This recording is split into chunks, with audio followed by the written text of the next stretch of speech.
The words echo through the vast, empty hall, a chilling reminder of a strict rule. Good children are home by 5, the disembodied voice, a promise, and a threat. The final words echo as a hand firmly grips a candlestick, its flame the only light in the oppressive, consuming darkness. She ascends the stairs alone. Each step echoes loudly in the silence, her expression tense as she navigates the dark corridor, lit only by her candle. Suddenly, a faint rustling sound cuts through the stillness, her eyes widening in alarm as she searches the shadows. She freezes in her tracks, her heart pounds in her chest. Something grabs her hair violently. As she's spun around against her will, she desperately tries to keep her composure, telling herself to remain calm. Her entire body trembles uncontrollably with pure terror, her mind screaming a single, frantic command to herself: "Whatever you do, do not scream." The chilling thought continues, warning her not to scream, or the murderer will come. Her hand trembles so violently that hot wax sizzles as it drips onto her skin. An inferno erupts before her. The searing heat is overwhelming as she panics, her mind screaming that she's on fire. The candlestick clatters to the ground as another rule echoes: good children don't talk about the missing ones. She flees through the darkened mansion, the oppressive rule hammering into her thoughts, a constant reminder that good children are supposed to ignore the disappearances and stay silent. The voice seems to emanate from the very walls of the terrifying bottomless pit before her, the final words hammering home the grim warning: good children don't talk. Tears stream down her face as she gasps for breath, despair setting in. She wonders if this is how she dies, frantically searching for an exit that isn't there. Exhausted and on the verge of collapse, she hears a faint, disembodied voice whispering to her, guiding her this way. A brilliant, ethereal light pierces the darkness, and a glowing hand reaches out towards her. The voice calls again, more clearly this time, urging her to come over here. But her foot suddenly slips. Her eyes widen in terror. Her hand reaches for nothing. She lets out a scream. Her body hits the cold stone floor with a sickening thud, the fall ending abruptly in the dimly lit cellar of the old, imposing mansion. Deliberate footsteps approach her still form as a cold voice cuts through the silence, taunting her attempted escape. He stops right beside her, looming over her crumpled body with an intimidating and possessive presence. His face remains hidden in the shadows, but his dangerously calm voice asks a question he already knows the answer to. He delivers his chilling ultimatum, a declaration that she belongs to him and must stay with him forever. She gasps, flinching violently as she's ripped from the horrifying nightmare, her heart still pounding with residual fear. Groaning, she realizes it was that same blasted dream again, the recurring nightmare leaving her with a splitting headache as she sits slumped over her desk. A polite knock echoes from the other side of the door, followed by a voice asking for permission to enter. Startled, she turns from her desk, shocked to realize she has worked through the entire night and it's already morning. The door creaks open as a maid enters with breakfast, asking how her night was.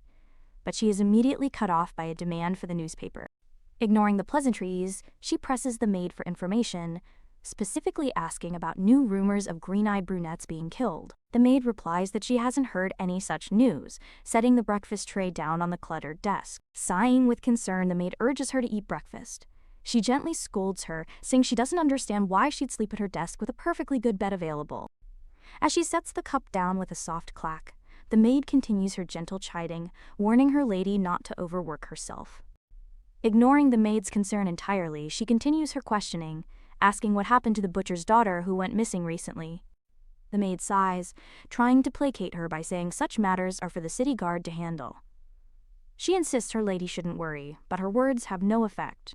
Her anxiety intensifies as she gnaws on her finger, her thoughts racing. She presses on, asking about the Baron's second daughter, remembering it's been a whole month since she disappeared. The maid, Mary, grabs her hand, exclaiming that she'll ruin her fingernails. The desperation is clear on both of their faces. She gently pulls her hand away, acknowledging that Mary likely thinks she's being ridiculous. With a serious tone, she asks her maid to remember a single, crucial fact. She reminds Mary of the chilling truth they both share. The culprit, the murderer, specifically targets women with brown hair and green eyes, just like the two of them. She then adds the grim reality of their situation. If people like them disappear, no one will even come looking for them. Mary turns, conceding that might be true for herself. But she insists the same could not be said for her lady.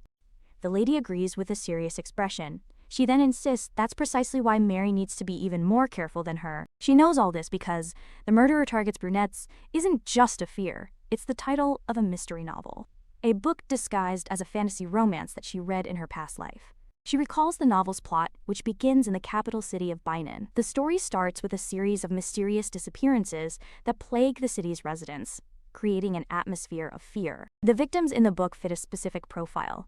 All of the missing are women in their late teens or early 20s. And the most strangely specific detail linked all the cases. Every single victim had both brown hair and green eyes. In the story, brown hair was common among Bainan's commoners, and green eyes weren't rare either. This meant the killer's victim pool was terrifyingly large, making the pattern difficult to spot at first. The title of the book echoes in her mind, a constant, chilling reminder of the very real danger she's in. Surrounded by newspaper clippings and research, she stands over her desk in the dimly lit room, consumed by the inconsistencies. She wonders how any of this could possibly make sense. Despair washes over her as she questions her cruel fate. Out of all the stories in the world, why did she have to be reincarnated into this one? It is the worst possible scenario. Sadly, she's also a target.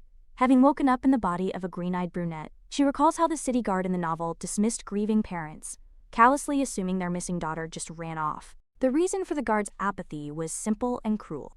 Because the murderer mostly targeted commoners, the authorities made very little effort to investigate the disappearances or actually solve the case. The only ones in the original story who investigated the murders seriously were the novel's main characters, a red-haired woman named Karina and her partner Rudis. There was one silver lining. Within a year, the protagonists capture the murderer. The killer is revealed to be Eon, the master of the Empire's Mage Tower, a serial killer with a specific fetish. Despite his capture, the novel never actually explains the bastard's grand plan or his ultimate motive for the killings. After a bloody confrontation, Eon dies, and the story ends. But she wonders if that's truly a happy ending. Standing over the evidence, she decides it's not a happy ending. It's nothing close to happy for all the brunettes who died at his hands before he was finally stopped. What's most concerning now is the undeniable and terrifying fact that she perfectly fits his type. After realizing she was inside that novel, she shut herself away. She refused all social gatherings expected of a count's daughter, even skipping her own debutante ball to remain hidden. But despite the fear, everything is going according to her plan. She tells herself she just has to hold out for one more year. She grips her hands, steeling her resolve. She just needs to endure the situation for a little while longer. Her quiet resolve is shattered. Her father bursts into the room, shouting furiously about what she's been doing. She can only stammer his name, completely stunned. His face is contorted with rage as he reminds her he built the workshop because she said she wanted to paint, not to make potions. He grabs her arm forcefully. She stares back in shock, completely bewildered by his sudden and inexplicable anger. Her mind races with confusion. He was the one who told her to make potions. She has no idea what is going on. Her father's voice drips with contempt as he dismisses her unspoken explanation as a mere excuse. He grips her tighter, accusing her of not ridding herself of her vile old ways, his words sharp with disgust. He questions if she ever considered how her actions would stain the family name. Tears well in her eyes as she struggles to form a response. A calm, authoritative voice cuts through the tension, telling the Count that's enough as another person enters the room. A single, ornate earring glints in the light, signaling the arrival of a person of significant status and wealth. Her story begins with a memory from before she knew about the novel. At the age of 15, she was adopted by the Count, brought to live in this grand manor. The reason for her adoption became clear immediately. The Count confirmed with an associate that she possessed magical powers with immense potential. With a smile that felt more like a command, he told her he expected great things and that she must make him proud. Young and naive, she didn't sense the pressure. She was simply thrilled her new father had such high hopes for her future. His status as a count or nobleman meant nothing to her. She was simply and overwhelmingly happy to finally have a family. But her new life began not with familial warmth, but with a heavy thud. A massive stack of books was slammed down before her, with strict orders to study hard and make herself useful to House Hiren. The first thing she learned wasn't noble etiquette. Instead, her entire education was immediately focused on how to properly use her magic. What Count Hiren emphasized most was alchemy. It was a complex study of techniques used to create all kinds of magical items and powerful potions. The Count was a nobleman in name only and needed money, making her his personal goldmine. Blinded by her desire for a family, she studied with fierce determination, believing she needed to contribute to her new home. She had no idea that she was being exploited. For years, she made potion after potion, working like a factory, all while naively thinking she was just helping out at home. Her only purpose in life was to make her father happy, a simple goal she held onto until she remembered her past life. After remembering, she realized a critical detail from the novel. The sale of magical items is strictly controlled by the Mage Tower, meaning her father's entire potion business was technically illegal. Her father introduces the man, confirming her worst fears.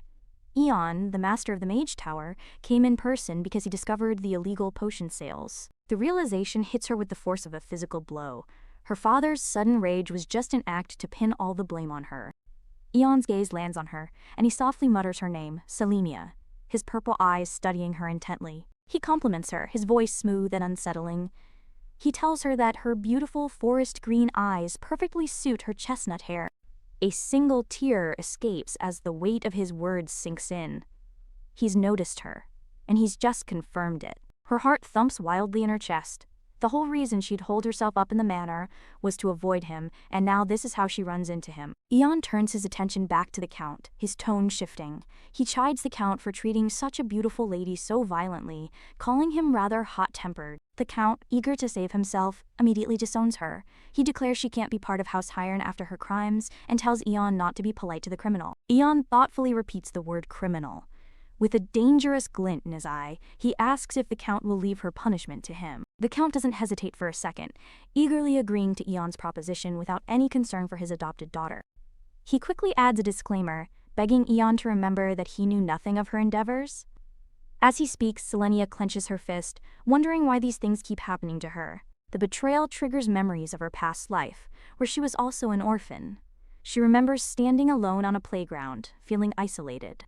Not having parents was something she could bear. She recalls a rare, happy moment with someone who might have been a friend, a brief glimpse of connection before the loneliness returned. But that happiness was fleeting. She remembers how the crushing weight of not having any friends was a devastating and constant ache that defined her lonely existence. She came to a painful conclusion, believing her isolation was because she had nothing to offer. She decided she had to work harder to earn people's attention and affection. So she threw herself into her work. She studied hard enough to get a scholarship to a prestigious university and took on several part-time jobs, using all her time to build her resume. After finally landing her first office job, her life got a little better, settling into a routine of deadlines and tasks. But even with the job and the stability she had worked so tirelessly to achieve, she realized a heartbreaking truth. She was still completely and utterly alone. Her coworkers gossiped behind her back, admitting she was good at her job, but gave off a bad vibe that gave them chills. It always felt as if she didn't belong in this world, as if it was actively rejecting her with accusing fingers pointed from every direction. Her only companion was a small dog, her single source of comfort in a lonely world. So when her beloved dog passed away, she lost all will to live. She stood under the night sky, utterly exhausted and tired of the constant, unending struggle of her lonely life. Perched on the edge of a building, she reflected on her one simple desire. All she ever wanted was for someone, anyone, to reach out to her and be kind. But looking out into the indifferent night, she resigned herself to the fact that it would never happen. With that final, heartbreaking thought, she decided that none of her struggles or desires mattered anymore, and she let herself fall from the rooftop. She thought that was the end of her story, but instead of oblivion, she woke up in this new life. A bitter laugh escaped her lips as she recalled the moment her memories returned. The very first emotion she felt upon remembering her past life was not joy, but pure, unadulterated despair. The irony was cruel. Even her new face looked remarkably similar to the one she had in her past life. Once again, she was an orphan and completely alone. She felt that being reincarnated into a life of repeated loneliness and despair was utterly meaningless. She wondered if this new life was destined to be a cruel repeat of the same things she suffered before. Resolve hardens within her. If she's going to die in despair again, she'll at least say her piece before she goes. Finding her voice, she shouts through her tears, declaring that she has never seen a single coin from the money made by selling those potions. She points directly at him, accusing him of ordering her to make them and then selling them all off somewhere. The Count panics, telling Eon she's merely an orphan whose ravings should be ignored. Her voice cracks with betrayal as she reminds him of his lies. He once told her she was his family, his daughter, and that she should do whatever he asked. Eon's voice cuts through the argument with a single, sharp command, silencing both of them instantly. He states he has something to discuss with Miss Selenia, asking the Count for privacy. The nervous Count quickly agrees. The door slams shut, leaving Selenia completely alone in the tense, silent room with the infamous Tower Master. Now that it's just the two of them, Selenia's mind races.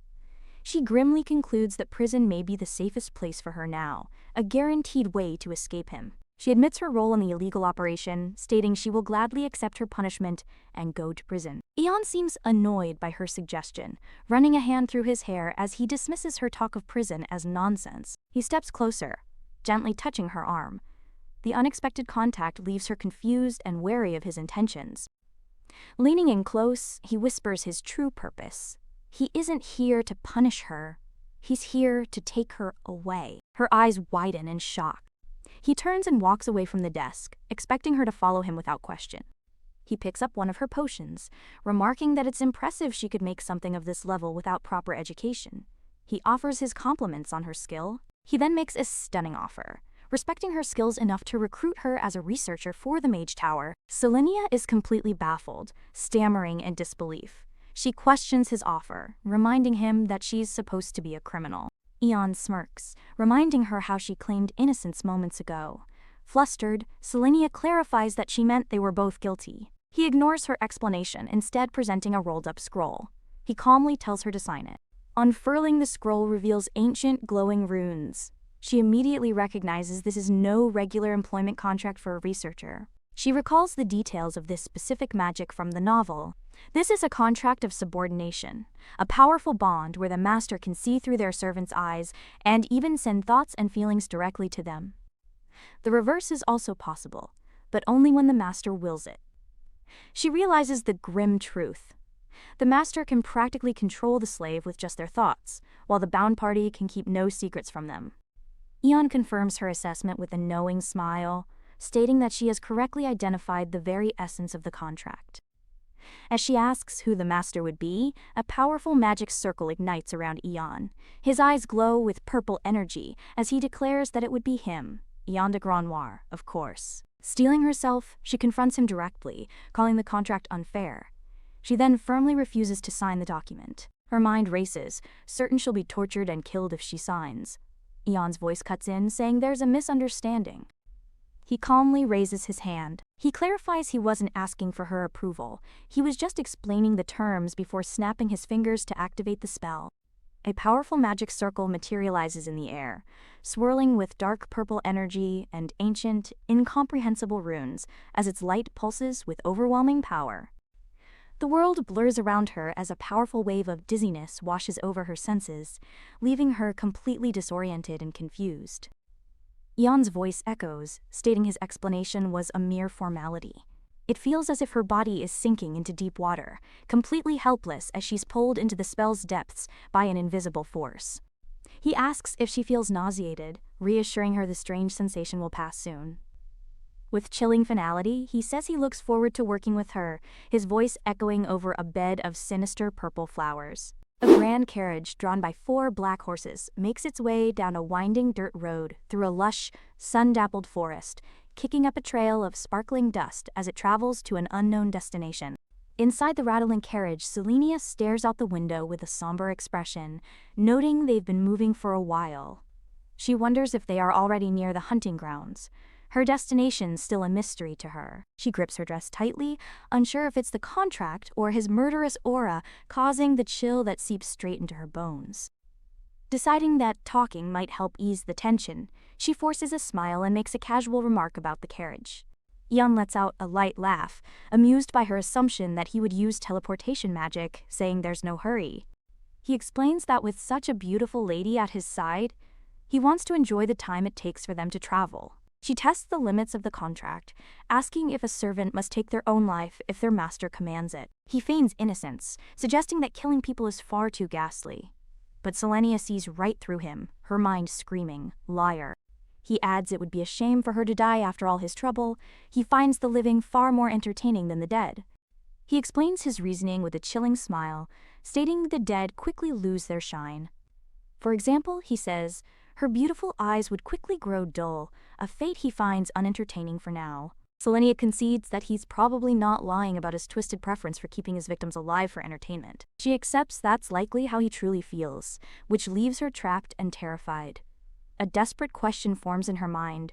Is there any way for her to escape this carriage? The glowing mark of the contract on her wrist serves as a grim reminder of her situation. Even if she tried to run, he could track her down immediately. She quickly shakes off her despair, realizing she shouldn't believe everything he says. His words could have just been a threat to scare her into submission. She resolves to act, deciding it's far better to try something than to do nothing at all. Eon's voice cuts through her thoughts, his sharp gaze fixed on her as he senses the shift in her demeanor. Looking at his reflection in the carriage window, Selenia directly challenges him, asking if he knows what she's planning. He smirks, his confidence unwavering, as he advises her to reconsider. He reminds her that she's a mage, not a knight. A determined grin spreads across her face as she agrees with him. Her body really isn't built for physical strain. She slams her hand down. The carriage door slams shut. She jumps from the carriage. She tumbles through the air, landing hard in a sun-drenched patch of wildflowers, the impact knocking the wind out of her as she clutches her chest, momentarily stunned by the daring escape. Groaning in pain from the rough landing, she pushes herself up, hopefully asking herself if she actually managed to get away. She quickly turns, scanning the surrounding forest for any sign of Eon, desperately wondering if she really lost him. Suddenly, his voice echoes directly in her mind, a chilling intrusion laced with condescension. He expresses his deep disappointment that she would even attempt such a foolish plan, his words wrapping around her thoughts like chains. The mark on her wrist glows with a menacing red light as he commands her to stop acting foolishly and stay put. Purple energy surrounds her as she realizes the contract's terrifying power, questioning if he can actually track her down. A rustle in the nearby bushes catches her attention. An unfamiliar voice swears they saw something go this way. Her head whips around at the sound, her eyes wide with alarm as she realizes someone else is here in the woods. A wave of relief washes over her, a small smile gracing her lips. She realizes she made the right decision, jumping out of the carriage in the hunting grounds, a place overgrown enough to hide her from Eon's eyes. Knowing her time is limited, she frantically shouts for help, realizing that if she doesn't get their attention, she's dead. The rustling leaves are followed by a man's voice, certain that the sound came from over there. Selenia is relieved they noticed her. An arrow suddenly flies past. Her relief turns to terror as a single tear forms, her mind struggling to process what just happened. An arrow? Panic sets in as she realizes they must have mistaken her for an animal, and she desperately begs them not to shoot. From beyond the bushes, a voice calls out, telling his companion to hold on. He's heard the voice of a young woman. Another voice confirms, addressing their companion as Mr. Pardian. Hearing the name, Selenia pauses, a flicker of recognition in her eyes. As the man insists he definitely heard a voice, the name clicks into place for Selenia. She wonders if it could possibly be Rudis Pardian, one of the main characters from the novel. A hand lands on a tree. A young man with striking red eyes and tousled brown hair emerges from the foliage, his expression filled with concern as he asks if she's all right. The scene is framed by vibrant red roses, adding a layer of romantic tension to his sudden appearance. She remembers a key detail from the novel. Rudis often goes hunting around here on weekends. A desperate hope sparks within her. Maybe, just maybe, he could be the one to help her out of this terrible situation. She grips her dress, trying to convince herself that he would help her. She repeats the thought, sure he will. He asks if she's all by herself, to which she vaguely replies it's due to certain circumstances. Rudis relays her vague answer to his companion, who reminds him that a gentleman shouldn't pry into a lady's private affairs. His red eyes narrow slightly. He leans in closer to her, apologizing in advance for his forwardness as he gently reaches for her face. He explains that he simply can't bear the thought of leaving a lady's face all muddy like this. She reassures him she doesn't mind the dirt, then asks if he is Sir Rudis, confirming her suspicions. He kneels down to her level with a charming smile, saying it's an honor to be recognized by her. Eon stands there, bathed in an ethereal light that filters through the trees, his expression unreadable. Selenia's heart plummets as she realizes her brief escape is already over. Her captor found her with terrifying ease. Her mind goes blank with sheer panic, a single sound of denial escaping her lips as she processes his sudden appearance. Eon steps forward with a condescending smirk, asking why she's so surprised he appeared out of nowhere. He casually explains he used teleportation magic. Rudis, still holding Selenia, turns to face the newcomer with a wary expression, demanding to know who he is and how he knows this lady. Eon's tone is dismissive as he stops just short of them, granting Rudis permission to ask his questions.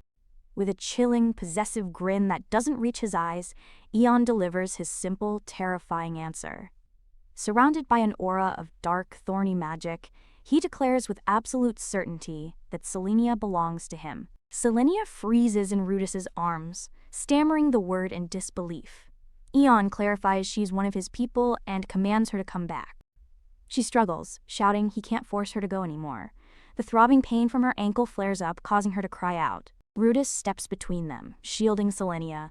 He questions Eon, asking why one of his people is injured in a place like this. Ignoring Rudis's question entirely, Eon's expression darkens as he looks past him and demands to know Rudis's name. Rudis formally introduces himself as Rudis Depardian, expressing that it's an honor to have the chance to meet the great master of the Mage Tower. His expression is serious, a stark contrast to the tense atmosphere surrounding them. Eon remarks that Rudis seems very interested in the affairs of others. Rudis counters that it's only natural for a gentleman to help someone in need, and demands an explanation for the situation.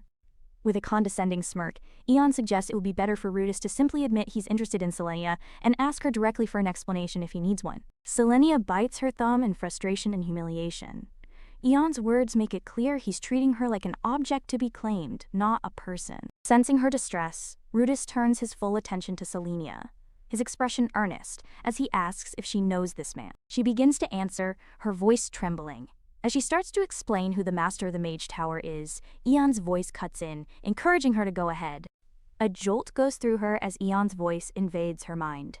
He warns her that research at the tower would be a terrible punishment, but mockingly tells her to go ahead and reveal what she thinks of him. The terrifying truth of the contract crashes down on her. Eon can read her thoughts and must already know that she's aware he's a murderer. He's keeping her alive purely for his own twisted amusement. She knows with horrifying certainty that if she tells Rudis the truth, Eon will kill her without hesitation. He might even kill Rudis just to eliminate any witnesses to his true nature. Trapped and with no other option for survival, Selenia forces the words out. She looks up and declares that she is a researcher at the Mage Tower. Refusing to lose hope, she constructs a plausible lie. She claims she was newly hired and panicked at the thought of leaving her home, which is why she jumped from the carriage. Continuing her act, she reaches out a hand to Rudis, vulnerably asking if he could help her up. As he takes her hand, she leans in close and whispers a secret message, naming one of his novels to plant a clue. Eon watches their intimate exchange in silence, his expression unreadable as Rudis gently holds Selenia's hand in his own. Suddenly, Selenia is ripped from Rudis's grasp and pulled into the air by an invisible magical force. He cries out her title in shock, completely bewildered by what's happening right before his eyes. Eon smirks triumphantly as he pulls her towards him, mockingly telling Rudis that he hopes they never meet again. As they vanish, Rudis is left stunned, her whispered clue about 43rd Street, Bainan, echoing in his mind. In an instant, Selenia finds herself teleported to a lavish, opulent room, her heart pounding as she asks where they are. Eon casually informs her that they have arrived at their destination, the inside of the Mage Tower. A shiver of pure dread runs down her spine. This is the place from her nightmares, where strange voices call out from the darkness and endless staircases stretch out below. Her recurring nightmare has finally become her reality. Eon kneels before her, lifting her foot to examine it. He states the obvious. She's injured from her fall. He tells her she won't be able to walk properly for at least a month, suggesting she relax. She asks in disbelief if his diagnosis means he has no intention of using magic to heal her. He explains his reasoning simply. If her ankle is healed, she might just try to run away again. He leans over her, pinning her to the bed. He accuses her of still trying to devise an escape plan. His voice drops to a possessive whisper, warning her that he hates it when what belongs to him disappears. Terrified but resigned, she confirms she understands and asks what her duties are here at the Mage Tower. He stands up, seemingly considering her question, while she sits up with a frustrated frown, waiting for her orders. He gives her a useless task. She can start by finding something to do. She realizes the researcher job was just an excuse. A knock at the door interrupts them. Eon grants permission to enter, and a maid introduces herself as Karen. As he leaves, Eon gives the maid his final, chilling instructions. She is to take good care of Selenia, but make sure her ankle doesn't heal too quickly. He slams the door, leaving no room for misunderstanding. The maid bows with a pleasant smile, acknowledging her master's orders without a hint of hesitation or question. Selenia forces a polite smile, introducing herself to Karen and trying to establish some sort of rapport with her new attendant. Her mind races with a horrifying theory. The bodies of the missing women were never found, so they might still be here, held captive. They could even be bound by the same contract, forced to work as maids. As Karen moves to arrange some flowers, Selenia notices her pouring a potion into the vase, questioning her actions. With a disturbingly sweet smile, Karen explains it was a healing potion. But since the master ordered her not to heal the injury too quickly, she had to discard it, as it didn't align with his goal. Karen continues her praise, saying the master is very kind and surely has his reasons. Selenia realizes this maid must also be under a subordination contract, forced to say these things while Eon listens in. The maid gestures to the lavish chandelier, adding that the master even decorated this entire room just for her. As Selenia reacts with surprise, Karen grabs her arm, her own maid uniform slipping to reveal something underneath. Confirming her words, Karen lets her maid's cap fall to the floor. Selenia gasps, a sudden, horrifying realization dawning on her. With the cap gone, Karen's true features are revealed.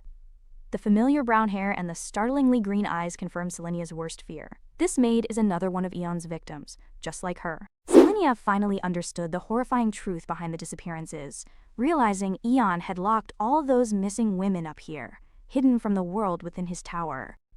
He specifically targets brunettes. A chilling realization washed over her as she noticed a familiar-looking maid standing nearby. Selenia's eyes widened in recognition. She knew this girl. It was the youngest daughter of the town herbalist, the same one Mary told her about.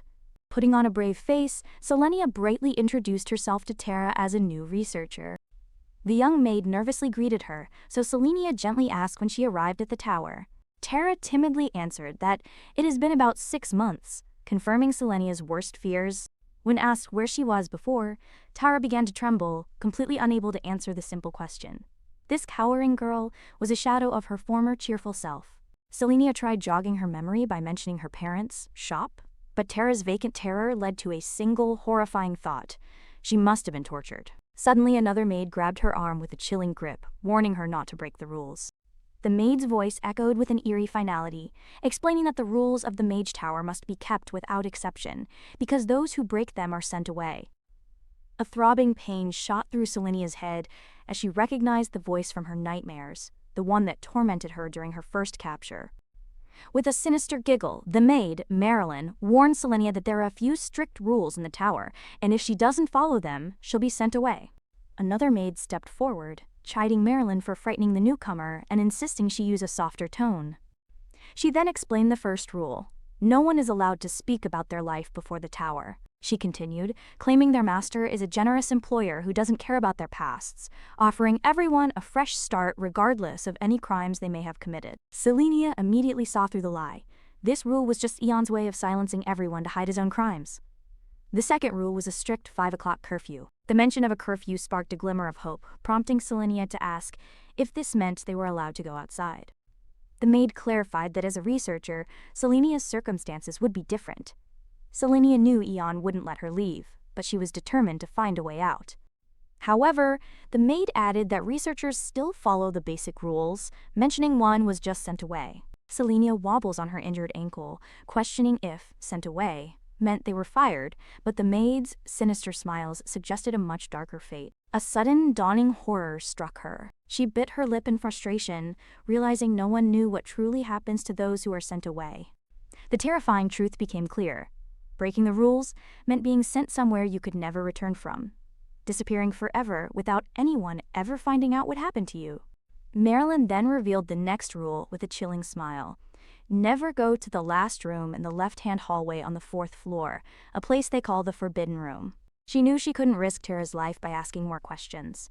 For now, she was just glad she could at least practice alchemy here. Since Eon refused to provide a healing potion for her ankle, she resolved to simply make one herself. A determined smirk crossed her face. Just then, a friendly voice interrupted her thoughts. Another researcher with bright eyes and glasses introduced herself as Selly, welcoming the newcomer with a warm smile. Selenia introduced herself in return but couldn't shake a feeling of unease. Was it a coincidence that another researcher with brown hair and green eyes had a name so similar to hers? Selly acknowledged the tower's strict rules, guessing Selenia's first impression was like a school dormitory. Selenia nodded in agreement, and Selly smiled, revealing they were the only 2 alchemy specialists here. Selenia noted Selly's bright, personable attitude, so different from the maid's. It felt like meeting a real person, leading her to suspect Selly wasn't under a slave contract. Selenia asked how she knew about her alchemy studies, and Selly explained she was already famous. The Tower Master had announced he was bringing someone important, a first for him. Selenia was deeply unsettled, wondering why Eon would publicly declare her importance to him. Selly gushed that Selenia's amazing alchemy must have impressed Eon, making him determined to bring her here.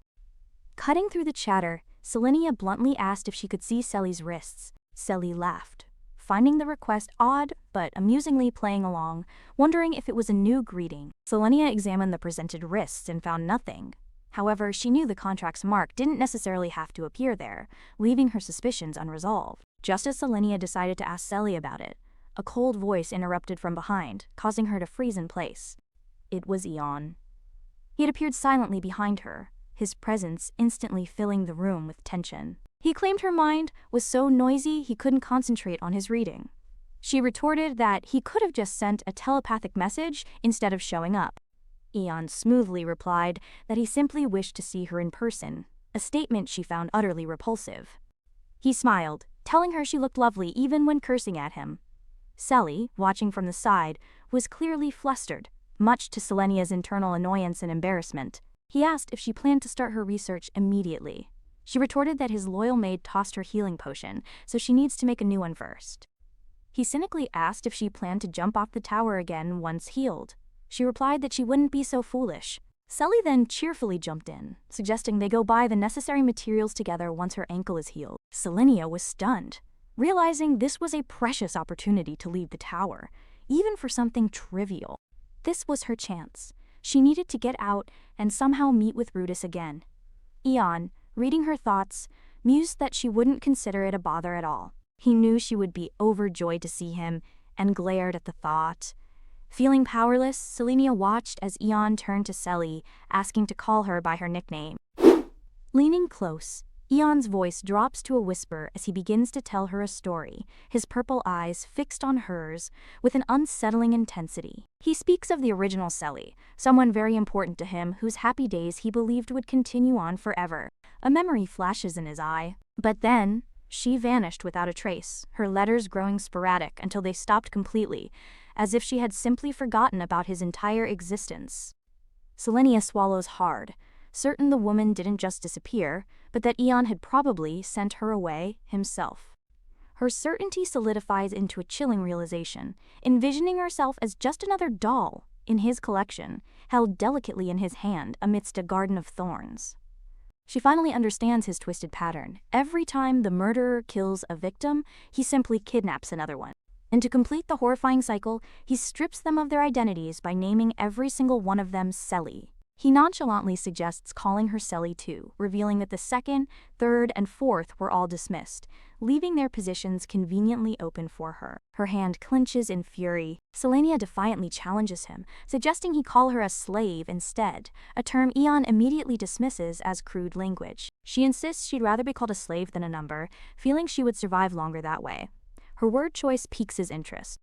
Eon feigns innocence with a slight smile, suggesting she is under the mistaken impression that he intends to harm her. She confirms her fear of him, but then pointedly reminds him that he must already know every thought in her head. While Selenia worries about the extent of his mind reading, Eon finds her fear interesting, remarking that the original Selly never feared him. As his hand slips from her shoulder, she stands her ground, firmly stating that she is not Selly. She flinches as he takes her hand, but he simply agrees to her demand in a calm, measured tone. He promises to forget about calling her Selly, telling her to relax as she is as pale as the marble floor. Her hand slips from his grasp as she explains her paleness is from spending years locked away in a windowless workshop. Upon hearing this, Eon turns and decides he ought to take her on a walk, since being so pale isn't healthy. Selenia grits her teeth in frustration, thinking how Eon looked amused after completely ruining her day with his revelations. Back in her room, Selly approaches, noting the Tower Master must have wanted to see her. Selenia confirms her name isn't real, but Selly dismisses it, stating her research is what truly matters. Selly elaborates that she doesn't care if her name belonged to a former lover or a dead pet. However, she pointedly adds that things are different for someone like Selenia, who has Eon's full attention. Selenia questions her, asking if she's noticed anything strange, like how all the women have brown hair and green eyes or how stiff the maids are. Selly just laughs dismissively at her observations. Selly then points a finger, condescendingly suggesting that Selenia should spend more time on her research instead of such trivial matters. Selenia realizes Selly isn't bound by a contract, but is here willingly, pursuing her own goals with a smirk. Glaring, Selenia forces out an agreement, concluding that Selly is so focused on her ambition, she wouldn't care if the Tower Master was a murderer, as long as she could continue her alchemy studies. 5 days have now passed. Selenia waits patiently, her expression somber as she contemplates her next move, unable to shake the shadow of the man who controls her every move, even amidst a sea of white flowers. She knows she can't expect the novel's male lead to help her, a side character. She needs someone untethered to the main story, and the only person she can think of is Tara, who should want to go home. A smiling head maid named Marilyn greets Selenia, cheerfully asking what brings her to their quarters and if she needs more help. Selenia calmly greets her back, stating that she doesn't require help, but simply needs to speak with a maid named Tara. Marilyn's smile becomes strained, as she calls the request curious, reminding Selenia that maids are far beneath her and she shouldn't speak with them. Selenia firmly states that's for her to decide, just as she spots a young maid carrying pillows who might be Tara. Marilyn quickly steps to block her path, apologizing with a wide, false smile and insisting that all messages must go through Karen. Blocked by the head maid, Selenia realizes she'll need to take a different approach to get access to Tara. Her new plan begins. She starts creating work, claiming she's sweated in her sheets and has also spilled tea on the tablecloth. She continues to list off chores, pointing out tea stains on her clothes, dusty curtains, and a dirty handkerchief, repeatedly calling for Karen. Finally cracking under the pressure of the mounting tasks, Marilyn lets out a weary sigh and agrees to send another maid to help. Selenia lounges in her room, contemplating her strategy. She's successfully requested more maids, but she's left to wonder if it will ever be Tara's turn. The door handle clicks open, a young maid with braided hair bows asking permission to enter. Selenia's plan worked. It's Tara. Selenia warmly invites her into the lavish room and offers her a seat, much to the young maid's surprise. Selenia knows she needs a way to bypass Eon's mind reading while still communicating her plan, so she decides to frame their conversation around a familiar topic: novels. After Tara nods, confirming she likes novels, Selenia cleverly brings up the famous work of Sir Rudis as a starting point. Tara immediately recognizes the plot, recalling the tale about the fairy on 43rd Street who lured all the town's boys away while searching for the one she had made a promise with. Selenia agrees it's unlike their situation, as they aren't boys and there are no fairies. She then mentions a spin-off about another boy, one taken by the Plaf, Fairy of the Night. Tara swallows hard, listening intently. Selenia begins her coded story, describing a large, successful herbalist's shop on 43rd Street. The family's youngest son was known for being diligent and eager to help his parents. But one summer night, while he was out running an errand, the boy disappeared without ever leaving a trace. Tara raises the vase high. It shatters on the floor. Selenia falls to the floor, breathing heavily as the vase clinks beside her, thankfully missing its mark. As Tara staggers back, Selenia suddenly recalls one of the tower's strict rules. You must not speak about your life before you came here. The maid's personality shifts entirely, and with a sinister smile she points. accusing Selenia of breaking a rule. Selenia's hand clenches in horror as she realizes this isn't Tara anymore. The maid sounds just like Marilyn, and she demands to know what happened to the real Tara. The imposter laughs, her face twisted into a menacing grin as she insists that she is, in fact, Tara. Selenia dashes away, shouting the truth. Panic sets in as she rushes to escape, but the imposter's voice calmly asks where she is going. Her escape is cut short as a foot slams down. The maid gleefully declares she must be punished for breaking the rule. Backed against the door, Selenia desperately shouts that if she must be punished, she wants the Tower Master to do it himself. She screams for the maid to stay away and bursts into a run, but the imposter quickly lunges and pulls her back by the hair. The grip is painfully tight. She's pulled off her feet. Crying for help, Selenia is dragged toward a balcony as the fake Tara snickers that it is now time for her punishment. Her desperate pleas for anyone to help her echo through the vast, empty hall, met only by the maid's cruel, echoing snickers. The maid smirks, mockingly warning her to be careful in this position, or her body might just split in half while Selenia continues pleading for her life. Suddenly, a new voice cuts through the air, sternly stating that she mustn't break the rules as the sound of footsteps echoes nearby. The clicking of shoes grows louder as an army of identical, expressionless maids marches into view, their movements perfectly synchronized and unnerving as they state the rules must be kept. Their collective, monotone voice declares that the rules of the Mage Tower must be kept, and only death awaits those who dare to break them. As Selenia is dragged across the floor, bleeding and begging for help, a voice cuts through the chaos, telling her not to beg, but to command them instead. Lying on the cold floor with tears in her eyes, she instantly recognizes the voice as Eon's. His voice continues, gritting out the words that if she truly wishes to live, she must command them. Taking his words to heart, Selenia screams at all of them to stop, demanding Marilyn release her immediately. To her utter shock, a complete silence falls over the hall as the army of maids stops their chanting. The maid imposter slumps down. Selenia stares in disbelief, wondering if commanding them worked, but a maid clarifies they stopped because the master ordered it. She questions who the master is, just as a pair of polished shoes steps into her line of sight. Eon stands before her in his formal attire, looking down as he calmly apologizes for being late to the scene. He observes that she's badly injured, and with a swish, he pulls out a glowing magical artifact. A warm light envelops her as she recognizes the healing magic, confused as to why he first tortures her only to heal her moments later. Eon asks if she resents him, but she coolly replies that would only be possible if she had ever expected him to save her. She clarifies they are far from holding any expectations for each other, and with a sharp look, she confirms she feels no resentment. To her complete surprise, Eon apologizes. She had never expected to hear those words from him, especially in a way that made it sound like the entire incident was his fault.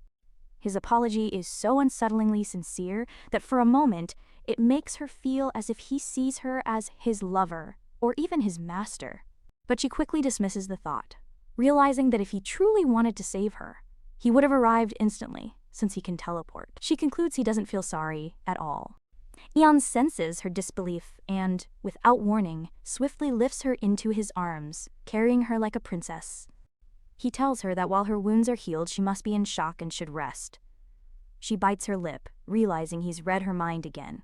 Selenia suddenly remembers Tara and rushes to her side. Eon frowns, questioning why she's worried about the maid who attacked her. Selenia explains Tara was being controlled, so it wasn't her fault. Eon argues that Marilyn wouldn't control a maid for no reason. Selenia flinches as he holds her, lying that she doesn't know why Tara suddenly charged at her. Eon finds her story suspicious, noting it doesn't sound like the Marilyn he knows. She wants to run, but his grip is too tight.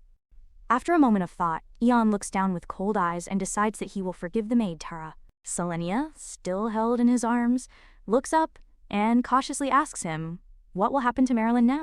A chill runs down her spine, as Eon declares that a maid who defies her master must be sent away. She realizes Marilyn will be the next victim. While having one less person spying on her is a relief, the thought is deeply unsettling and makes her feel complicit. The grim reality of her situation forces her to question if she has any sense of justice left at all. Back in her assigned room, Eon places her on the bed, informing her that Tara will wake up soon and he's leaving her fate up to Selenia. As the door creaks shut, she believes she finally understands why she was reincarnated as an extra character. Later, a soft knock sounds at her door, and someone cautiously calls out for the lady of the room. The imposing structure of the Mage Tower stands tall against the bright blue sky, its spires reaching towards the heavens like a gilded cage, a beautiful prison from which Selenia is determined to escape. Selenia knows that going out just a day after the attack might seem suspicious, but she can't afford to just sit around and wait. Her resolve is firm as she stands amidst the flowers. She needs to deliver Terra's crucial letter as soon as possible. The Mage Tower's carriage is unique, having no coachman. Its horses are fed magic stones, which allow them to automatically know the desired destination as soon as a passenger enters the carriage. Just as she's about to step forward, a familiar voice asks if she's feeling all right. It's Eon, and she's relieved she hadn't gotten on the carriage yet. With a forced smile and a rapidly beating heart, she tells him that she's fine, all thanks to him. Eon smiles, saying he was concerned she might still be in shock, but she is as brave as ever. Selenia nervously clenches her hands, claiming it was getting stuffy in her room. Eon recommends she stay inside for now. His words carry a veiled threat, as if he's asking if staying in her room would be better than getting in the carriage to go to the market. She flinches at the implication. She wonders if he came out specifically to stop her from leaving. She clenches her dress, explaining that staying in the tower reminds her of yesterday's attack, and she's scared it might happen again. Eon assures her that no maid will ever attack her again, his gaze intense and unwavering as he mentions Marilyn. He reminds her that Marilyn has been sent away, just as he promised yesterday. Selenia is horrified by his euphemism, questioning if that's really how he can describe what happened to her. Eon compliments her for being sharp enough to notice the maid was controlled. Selenia dismisses it, asking if it was mind control magic. He confirms it's a means of managing the tower, a distinguished tradition. Selenia is appalled that they would use such magic without any remorse, a fact Eon seems proud of as he gestures towards the carriage. He then reveals a shocking truth. The original Selly was the one who thought of this method, using it to control the staff when she was with him, surrounded by dark, thorny vines. The name Selly echoes in her mind. She had thought the woman was just another victim, but now realizes there's much more to her story. Trying to change the subject, Selenia asks if he was also taking a walk. Eon replies that he actually has business in the city. With a charming yet unsettling smile, Eon extends an invitation, asking if she would like to join him. She puts on a sweet smile and declines, saying she should rest as he suggested. Internally, she knows she must avoid being alone with him at all costs, even if it delays her plans. The next day, the scene shifts to the bustling streets of a nearby town, its timber-framed buildings clustered together under a hazy sky. She finally managed to leave the tower, using the excuse that she needed to get some materials. She realizes it's Karen, not Eon, by her side, clearly assigned to watch her every move. Selenia puts on a friendly smile, telling the maid she needs to buy materials at the Hyena jewelry shop. The Hyena jewelry shop is the biggest and most high-end jeweler in all of Bainan, a place so exclusive that commoners aren't even allowed inside, making it an impossible excuse for Karen to follow. Just as planned, Karen droops, admitting she has no business there and is instead heading to the dry goods store. Selenia dismisses her, saying she doesn't know when she'll be back, so they should split up for now. As the shop door jingles, she confirms she's no longer being followed, but knows she must buy something. The excuse is perfect since gems are excellent materials for alchemy, so it wouldn't be a lie. A shopkeeper warmly welcomes her to the greatest jeweler in Bainan, the Hyena jewelry shop. A man inside the shop notices her entrance, wondering to himself why the young lady looks so disappointed. She blushes, suddenly self-conscious about her plain clothes.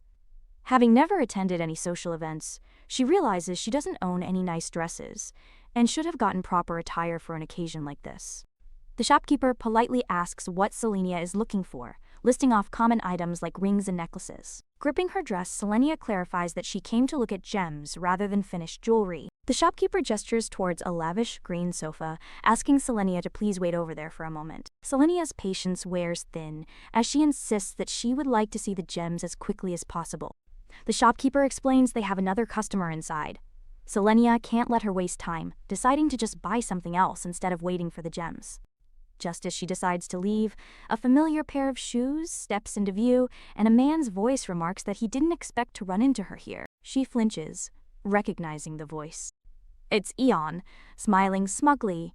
She asks what brings him here, and he replies, it's the same reason as her. Her heart thumps in her chest as she panics, wondering if he's here to punish her or simply get in her way.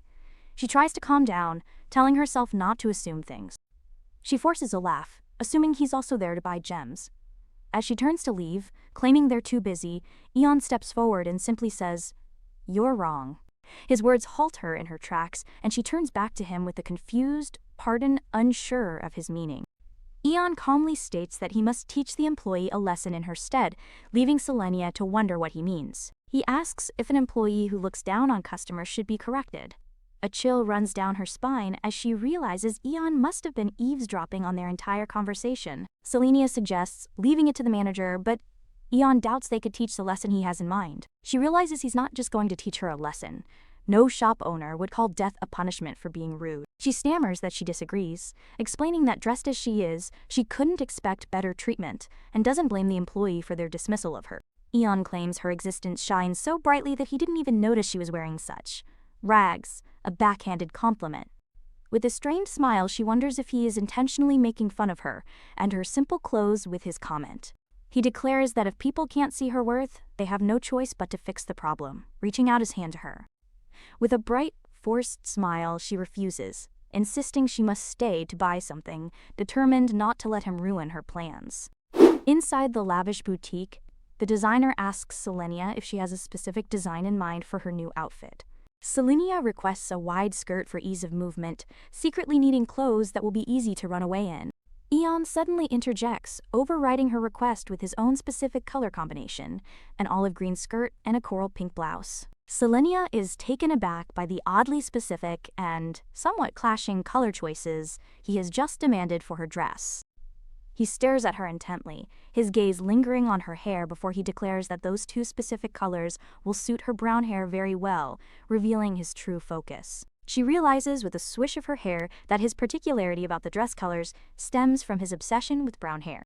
The designer announces they will take her measurements now, promising that the custom dress will be ready in 2 weeks. As another woman helps with the fitting, she remarks that men usually don't care about dress colors at all. She leans in conspiratorially, suggesting that if the Marquis chose the colors, it must mean he thinks about her all day. Selenia thinks sarcastically that he has indeed spent years thinking of nothing but brown hair.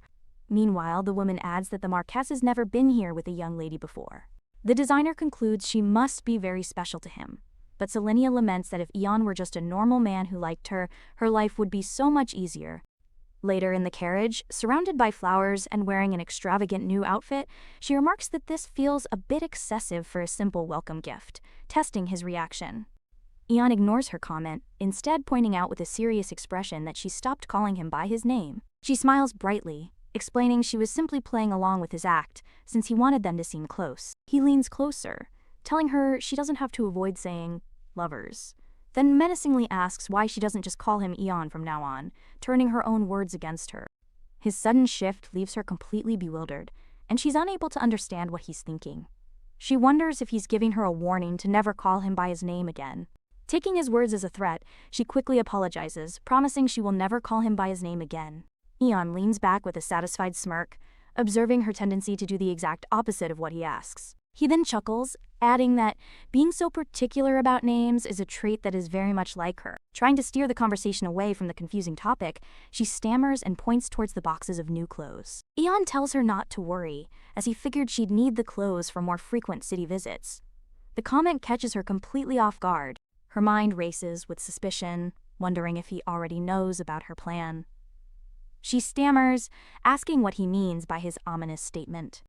Eon coolly challenges her to take a guess at what his trips could possibly mean, his expression unreadable in the dark carriage. Her heart pounds in her chest. She knows she can't keep acting suspiciously and must quickly come up with a plausible excuse.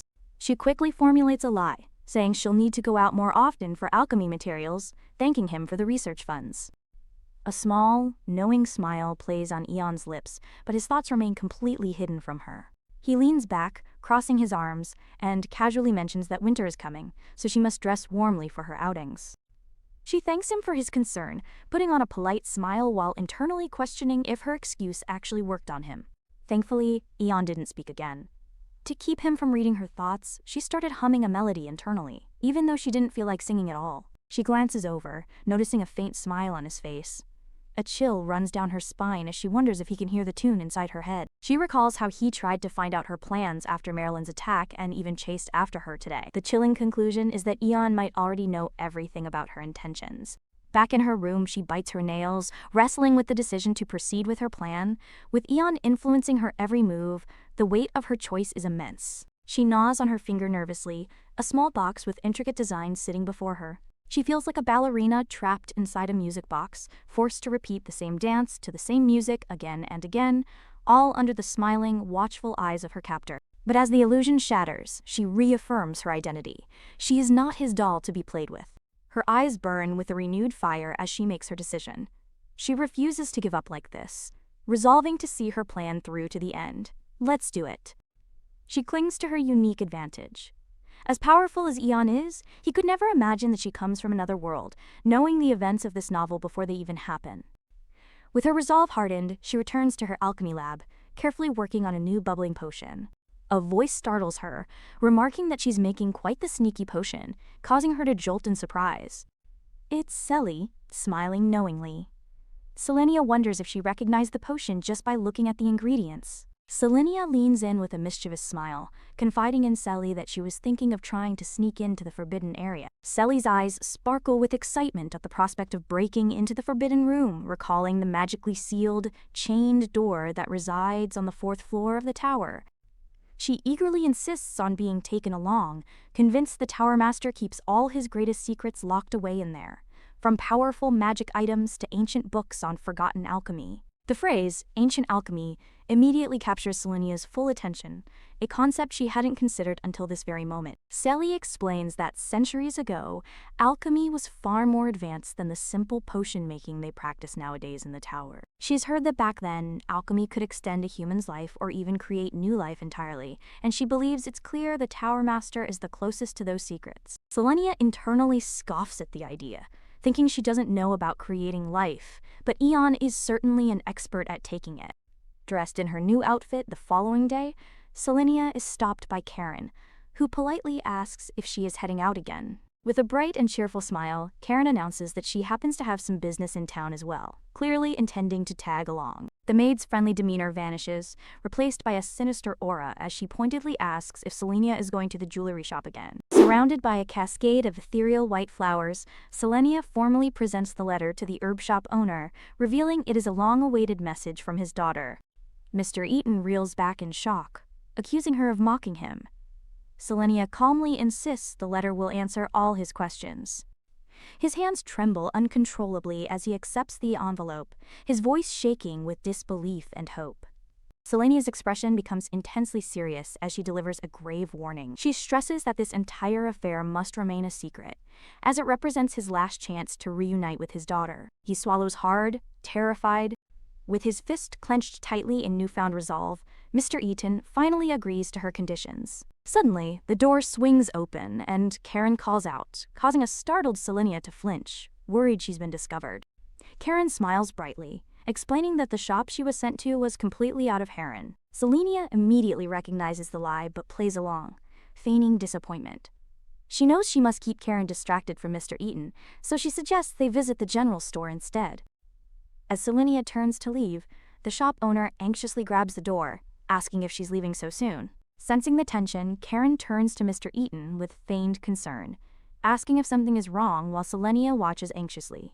With a disturbingly sweet smile, Karen leans in closer to Mr. Eaton and comments on his pale complexion.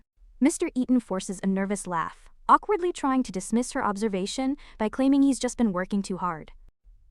Karen's smile turns cruel as she remarks that he looks exactly as he did the day his daughter vanished, pointedly asking if she has contacted him. Selenia finally snaps, shouting at Karen. She firmly grips Karen's wrist, ordering her to stop tormenting the man so they can leave. Karen defiantly questions her authority, asking if it's an order. Selenia asserts that, as a maid, it's natural for her to follow them.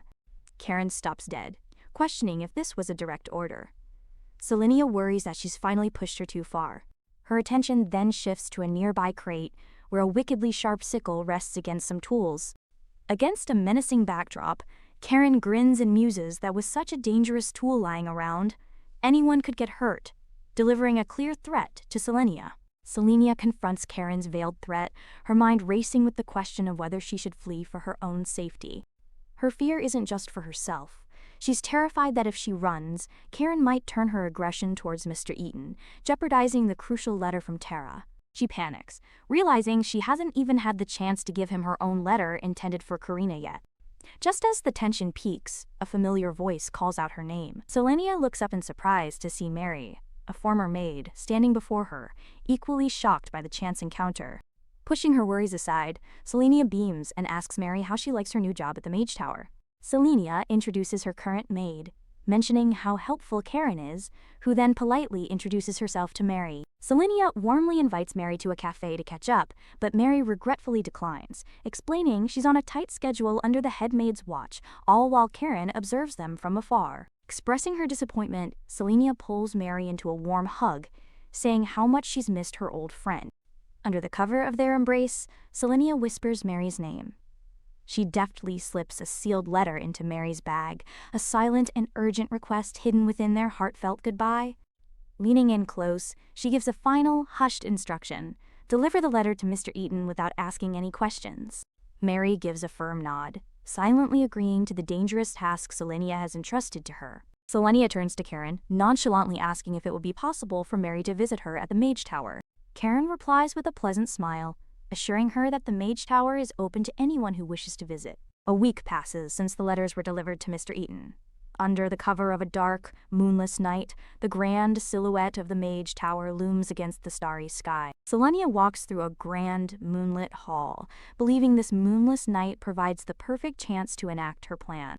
Her expression is set with grim determination as she recalls the preparations she made for this very moment. Her flashback reveals the moment she returned to the tower, immediately beginning the process of brewing a potent potion that grants the user complete invisibility. In her memory, she presents the finished stealth potion to Tara, explaining that it will allow her to escape unnoticed, but warning its effects only last for half an hour. She remembers her own regret, wishing she could go with Tara but knowing her presence would ruin everything. Tara's grateful face fills her memory, the girl clutching the potion and promising to help Selenia in any way she could as soon as she was able. Selenia gently pats Tara's head, dismissing her offer of help. She instead instructs the teary-eyed girl to simply obey her father once she returns home safely.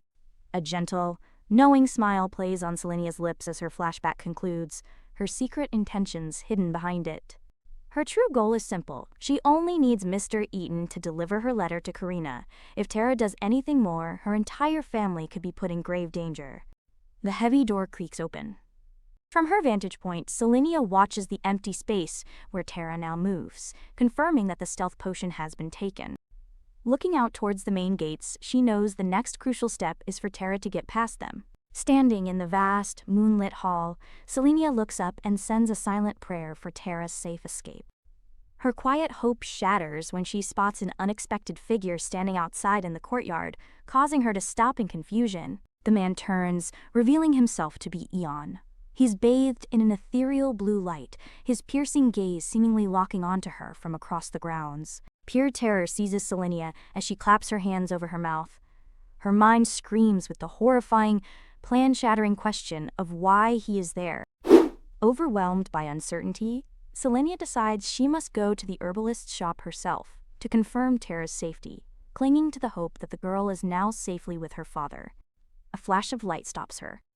Eon holds her steady, his expression unreadable, as he questions where she could possibly be going at this hour. Selenia wonders if he used teleportation again while quickly formulating a lie. She explains she's been having nightmares and was simply heading out to find ingredients for a modified sleeping potion. Eon's response is surprisingly empathetic, claiming he understands insufferable nights all too well. He then asks if she'd mind sharing the potion, a request that puts Selenia on high alert. While gracefully twirling her through the moonlit hall, Eon confesses he's tired of wandering at night waiting for sleep. He subtly probes her by asking if she also takes walks at night. He dips her low amidst a swirl of magical flowers, his smile turning sharp. He agrees that his walks sometimes lead to unexpected encounters, adding that last night's was especially interesting. Her heart thumps in her chest. The specific mention of last night sends a jolt of terror through her.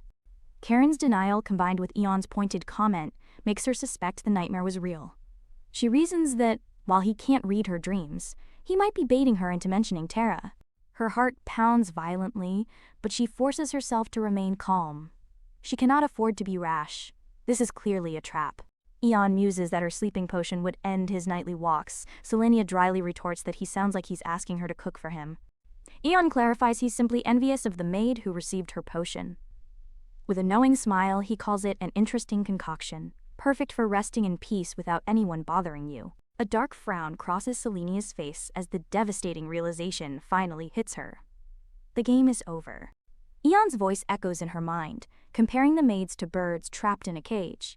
Her worst fears are confirmed. He knows she helped Tara escape and gave her the stealth potion. Surrounded by ethereal white roses, Eon taunts her, asking if she hoped the bird would fly to freedom. He then poses a chilling question.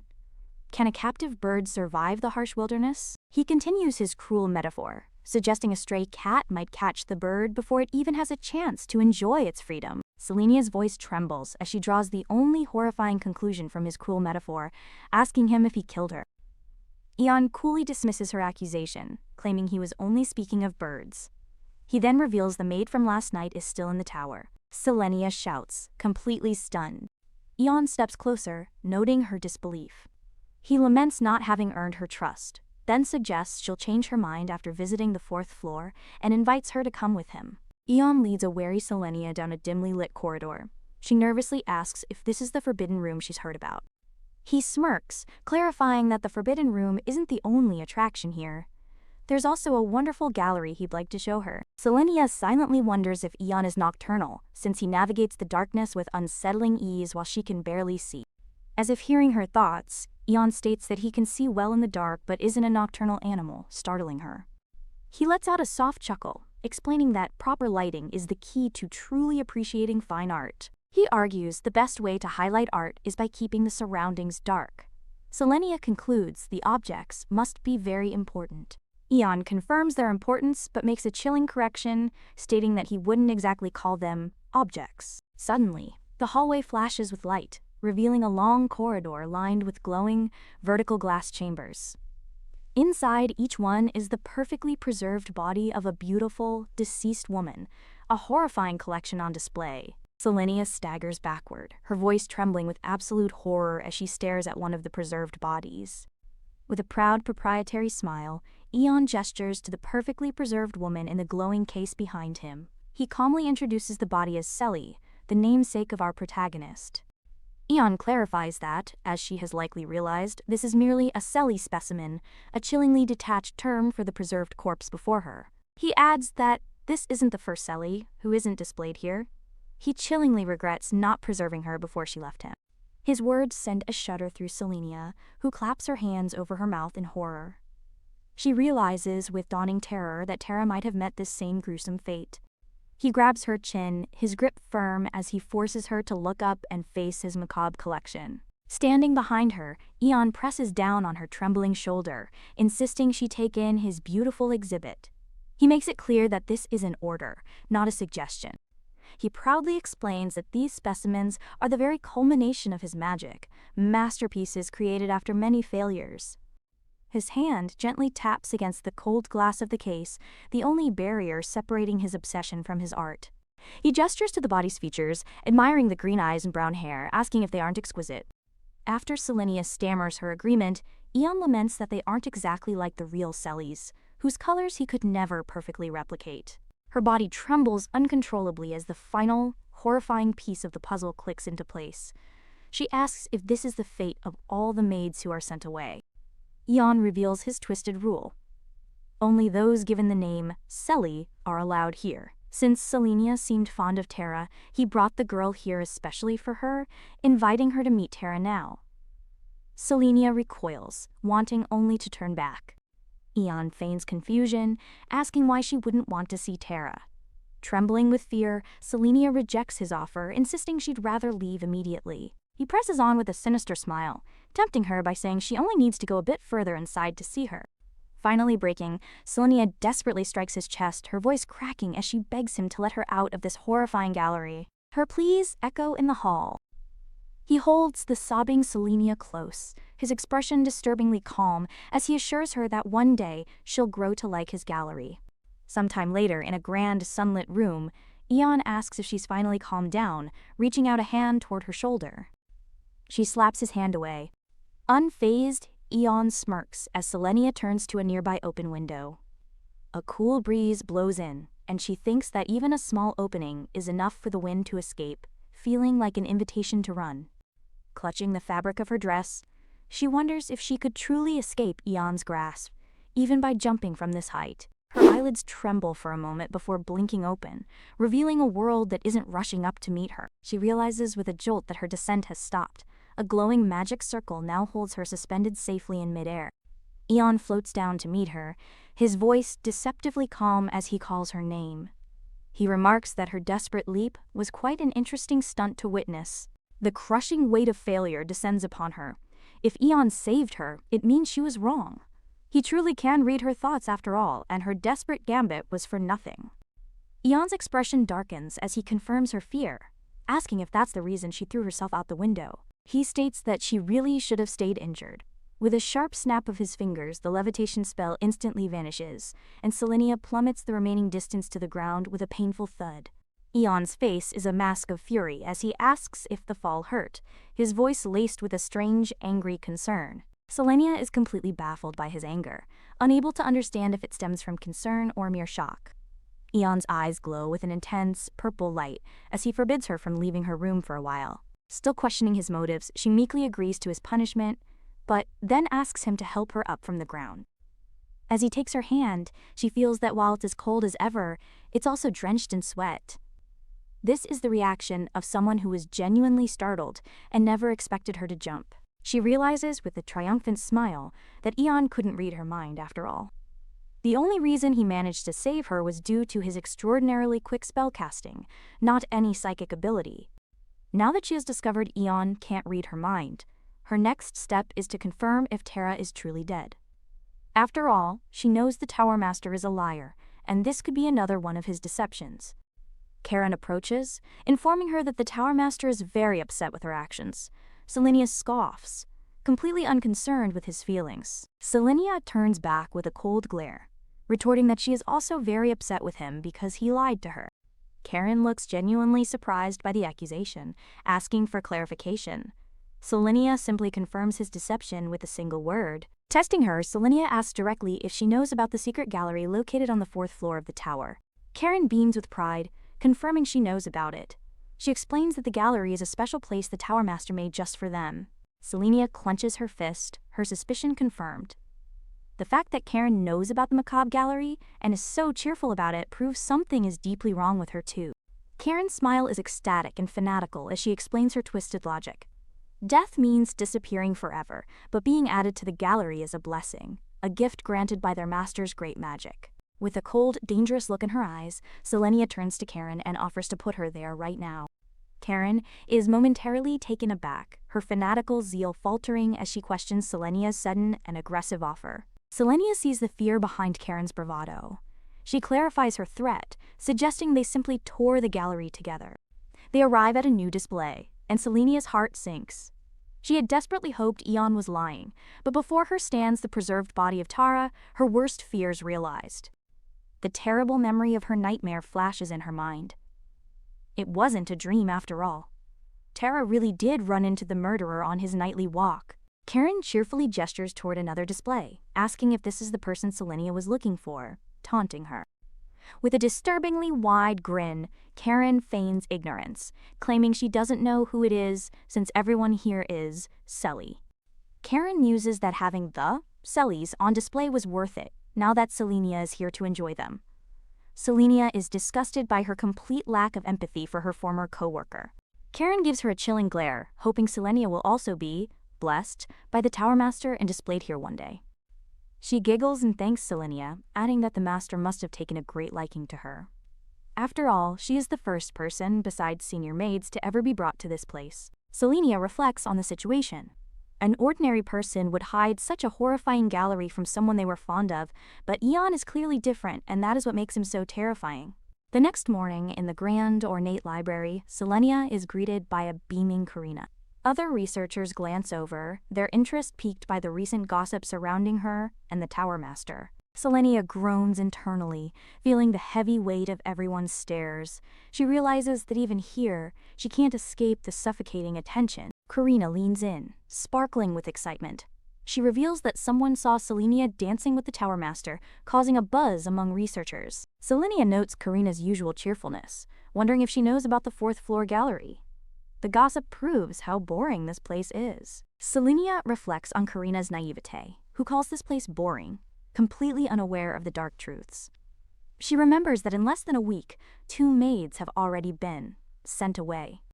And on top of that, there is a horrifying gallery full of human bodies on display on the 4th floor, a secret horror hidden from the tower's oblivious residents. Selenia concludes this place is anything but boring.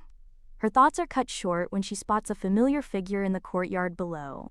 She quickly apologizes to Karina, recognizing her old friend Mary.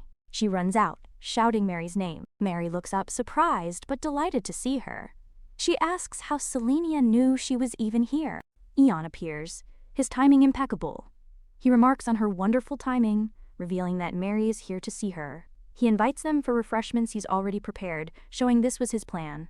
Selenia sits tensely, her mind racing with suspicion. She worries Eon has let Mary in because of her physical resemblance to the Selly type, while Mary expresses her relief that Selenia is being well cared for.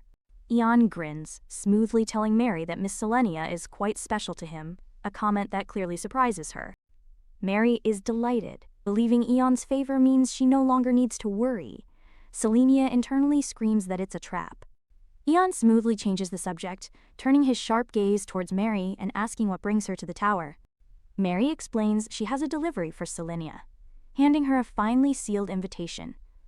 Selenia is confused, as she knows no other noble ladies. Her eyes widen in shock as she recognizes the crest on the wax seal.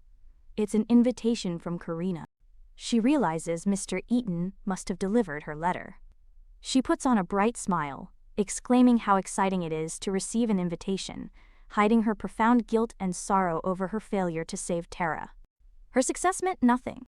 Mary worries Selenia has no nice dresses, but Eon smoothly counters that he's already ordered some for her. Selenia immediately recognizes that Mary is lying to protect her pride, a kind but unnecessary gesture. She knows an orphan who is essentially a potion-making machine wouldn't own any nice dresses. Mary is simply trying to save face for her. After Mary's departure, Eon stands in the grand, quiet room, commenting that it's a shame she had to leave so soon. He explains he saw it's a great chance to make a good impression on her family through Mary. Selenia counters that the Count already likes him, but Eon clarifies the difference between political favor and impressing her family as the man who is by her side. She repeats his words with a look of unease, questioning the sudden and deeply personal turn of the conversation. Eon confirms his meaning with a confident smile, specifying he means the man who will be with her. Selenia is internally reeling from his statement, wondering if he is actually trying to say he likes her. She warns him not to say things that sound so much like a confession, as they can be easily misunderstood. Flustered, she calls his sudden confession completely unexpected.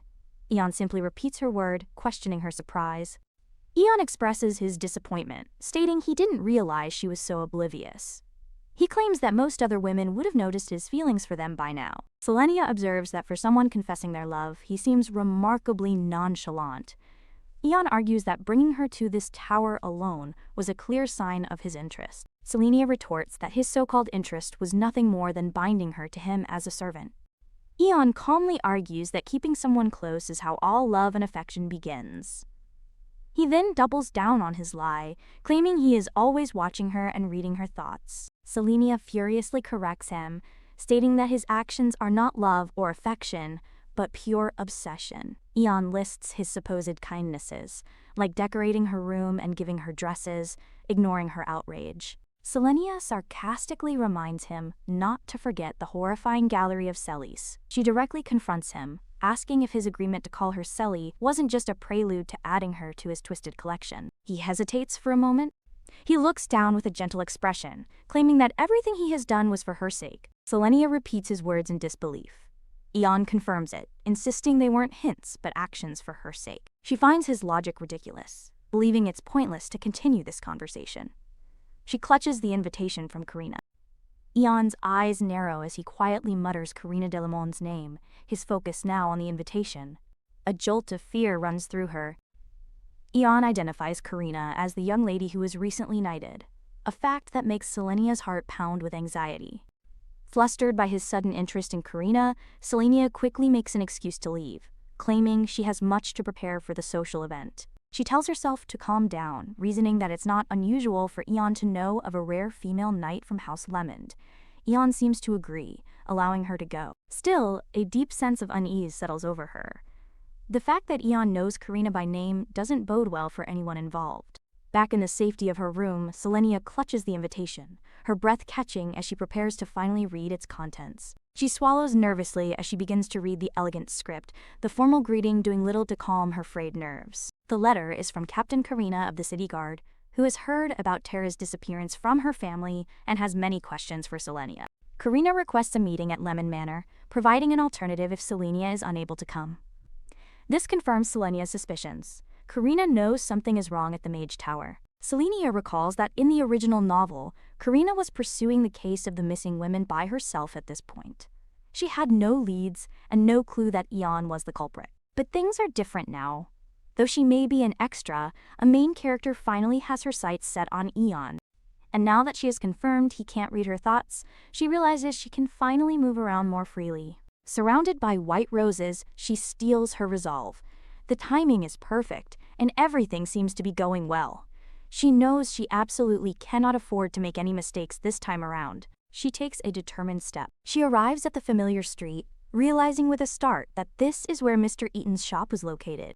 A local shopkeeper steps out, informing her that the entire family left.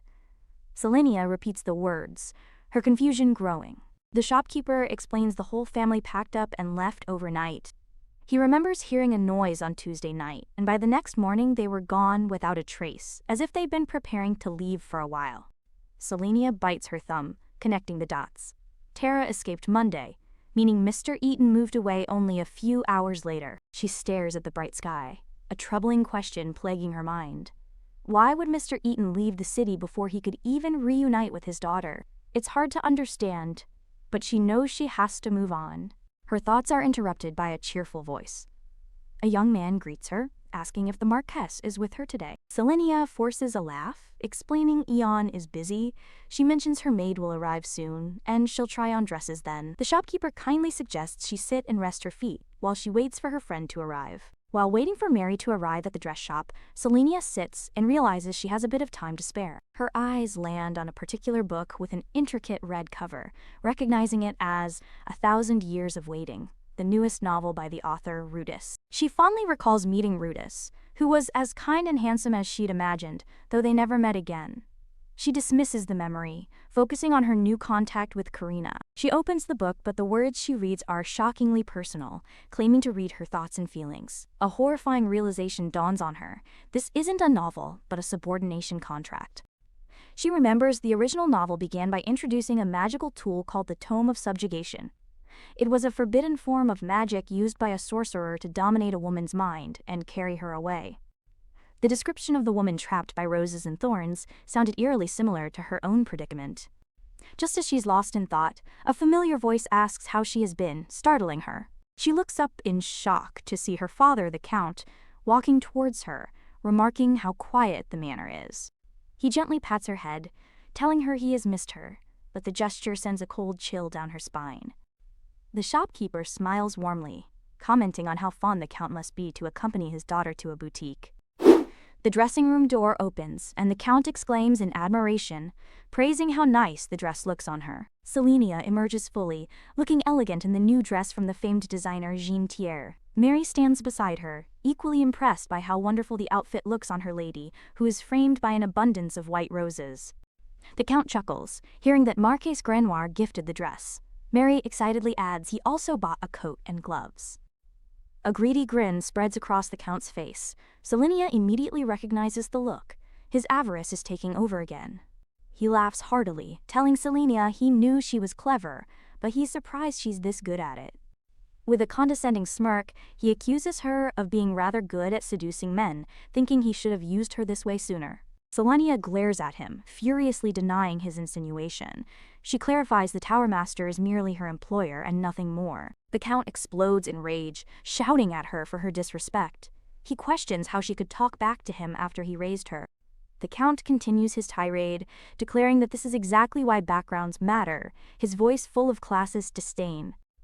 As the Count yells that an elegant dress can't hide her lowly status, Eon suddenly steps between them, silencing him. The Count is jolted by Eon's sudden appearance, stammering a greeting. Selenia is equally surprised to see him there. Eon takes her hand, telling her she looks just as beautiful as he had imagined she would. He gently kisses her hand, declaring that the luxurious dress suits her invaluable charm. He adds that someone as radiant as her is not bound by something as trivial as bloodlines or family backgrounds. Selenia blushes, her mind racing as she wonders if Eon overheard the Count's insulting words about her background. Eon looks down at the Count with disdain, remarking that it's always those of little worth who flaunt their family names. The Count forces a laugh, stammering that as her father, he's very happy to see the Marquess is so fond of his daughter. Eon questions him, feigning ignorance that Selenia even had a father. The Count grits his teeth, his hands clenching as he forces another laugh, asking what he could possibly be implying by his words. Eon smiles cruelly, stating that one of Selenia's greatest strengths is that she has no bothersome family to drag her down. The Count storms off furiously. Eon watches him go, delivering a final, cutting remark. He supposes his words aren't strong enough for a man who offered his daughter as a scapegoat. The Count, enraged by the insult, shouts at Marquess Granoir to watch his words while Selenia watches calmly. Eon feigns concern, worrying the Count might collapse if he were to charge him with the illegal production and sale of potions. The Count tries to blame Selenia. Eon reveals the truth with a predatory smile. He knows Selenia only crafted the potions for the Count, and that it was the Count himself who sold them and kept all the money. The Count sputters, trying to deflect blame by arguing that the potion maker should be at fault, not him. Mary looks on with concern, but Selenia reassures her. Internally, Selenia realizes the Count expects the court to arrest her, which is exactly what she wants to happen. Eon smugly explains that this is precisely why Selenia is currently staying at the Mage Tower under his protection. He declares that as the Tower Master, he is keeping an eye on her. He warns the Count that just because he took Selenia in, it doesn't mean he'll let him get away with his crimes. Eon steps closer to the Count, who grunts in discomfort, clearly intimidated by the much more powerful Marquess. Eon leans in and whispers something unheard into the Count's ear. The Count staggers back, his face pale with shock and terror, before stammering a desperate apology to Selenia for his earlier words. The Count, completely broken, tells Selenia he won't stop her anymore. He officially relinquishes his guardianship, declaring that from this moment forward, Marquess Granoir will be her guardian instead as he stumbles away. Selenia muses she never saw the Count as her guardian. She's more curious about Eon's whisper and her surname. She calls out to his retreating back, asking if he is disowning her. Without turning, he gives a cold, simple answer. No. The truth is far worse than disownment. The Count reveals that he never formally adopted her in the first place. He cruelly reveals he bought her for a few gold coins. Her past flashes before her eyes, the contempt from the other children, the servants, mockery, and never once sharing a meal with the Countess. All this time, she had desperately tried to believe they were a real family. Now she understands their cruelty. They treated her that way because she was nothing more than a slave he had bought. She realizes with crushing finality that she expected far too much from them. It's just like her past life. Looking down at the beautiful dress, she feels a pang of guilt, apologizing to the designer for someone so lowly wearing it. Eon cuts through her self-pity, telling her not to be ridiculous. He firmly states that she is in no way inferior. She argues that she's just a poor orphan, but Eon reaches for her, insisting that's not for her to decide right now. He tells her she has yet to recognize her own true value. He gently touches her cheek, his eyes locked on hers as he looks at her amidst a bloom of pink flowers. He tells her with quiet intensity that she is, in fact, completely invaluable. No one has ever said such kind words to her in either of her lifetimes, words she expected from a parent. She's confused why Eon, a stranger, would say them. He then asks her to stop speaking ill of herself. Selenia turns away, cynically wondering if her only value is her brown hair and green eyes. She knows his praise is just a sugar-coated lie, but for now, she's too emotionally exhausted to face that devastating truth. She admits she doesn't want to face that truth right now. Eon demands an answer, so she reluctantly agrees, saying she'll try. Eon accepts her answer, then addresses the events that just transpired. The shopkeeper and Mary quickly insist they saw and heard absolutely nothing. Mary fervently promises she will never speak of this again. A carriage waits patiently outside the elegant boutique, ready to depart. Riding in the carriage, Selenia is deeply confused by Eon's contradictory actions. Just yesterday, he claimed he wanted to leave a good impression on her family, but then he ruthlessly accosted the Count and forced the truth from him. She wonders if he wanted to shock her, but then questions why he consoled her afterward. She can't tell if it was for his amusement or just a whim, but she admits his kind words genuinely did comfort her. His comforting words were almost enough to make her believe he was truly on her side. The carriage then rattles to a sudden stop. Eon reminds her about the tea party she has in a few days. His words suddenly make her remember the important invitation from Karina. Eon points out that a famous chocolatier is nearby. He then suggests that they should make a quick stop while they're in the area. I hope you enjoyed today's story as much as I did. I would appreciate every like and comment, and I look forward to seeing you in the next video. If you still have the day ahead of you, I wish you a wonderful rest of the day, and if you are tucked up in bed and going to sleep, I wish you sweet dreams. Bye-bye.